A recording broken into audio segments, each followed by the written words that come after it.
Hi guys, welcome back. We're going to talk today about how to play in the wind, but specifically we're going to talk about how to play downwind golf shots. These are kind of shots that we normally don't really think about because it's technically that makes that shot that little bit easier by not having to take much club, but at the end of the day we've still got to get the ball to stop at the other end. So if we're playing a really heavily downwind shot on say some firm greens in the summer, this becomes quite a difficult shot to try and get the ball to stop on the green. So I'm just going to talk today about a few ideas you can take about in the course of the year to help you get the ball on the green when it's downwind.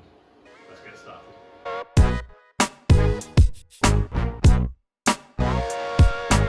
So when I hit my 7-iron normally, it's going to go about 160 to 170 with no wind at all.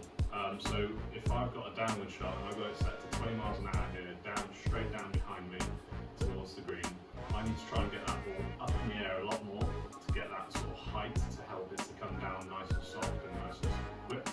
And I also need to make sure I pick enough club to get there in the first place. So we don't want to drop too much club and have not enough distance on the ball, but equally we need to get enough club with enough loft on it to get the ball as high as we can to help it stop at the other end. So I've dropped down roughly 2 clubs to a 9-iron. I'm going to swing it exactly how I would normally, no setup change, just normal swing. I'm going to use a natural change of the loft to help me get the ball up in the air and hopefully get it to stop at the right distance.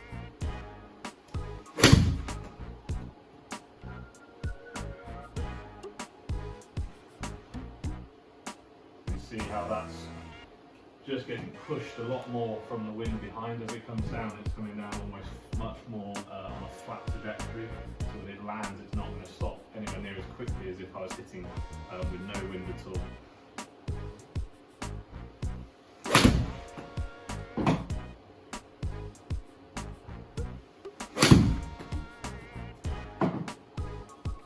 So that's the simple way of playing a shot downwind. We just drop the club down into a much more lofted club, depending on how strong the wind is, and that's going to give you more height and more spin to get the ball stopping at the end. It's also going to play with the wind then, so we kind of get the ball up in the air and the wind carries it that little bit further than it would normally. So we've got to make sure we get enough height, enough spin to get that ball stopping at the other end and to combat that wind down behind us.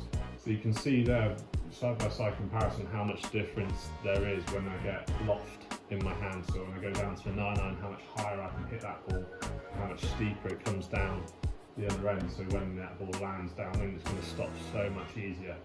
So I can almost throw the ball almost all the way to the pin without having to worry too much about the ball not stopping at the other end.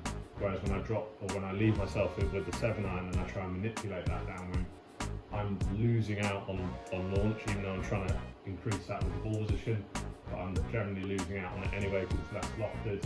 I'm having to swing a little bit softer to try and control where I land the ball, so it's then going to come out with less spin, and that's going to, neither of those sort of two things, the lower launch and less spin, are going to help me get that ball stopped at the other end. So I'd have to be very good at controlling landing the ball shorter than normal, just to try and play for the bounce and the run.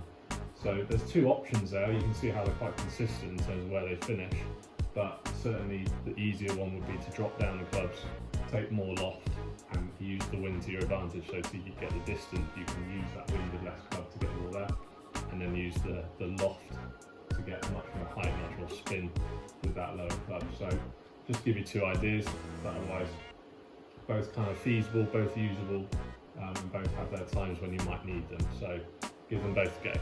Hopefully that's given you some good ideas to take to the course with you next time. And if you really did like that, hit the like button, subscribe, and I'll see you in the next one.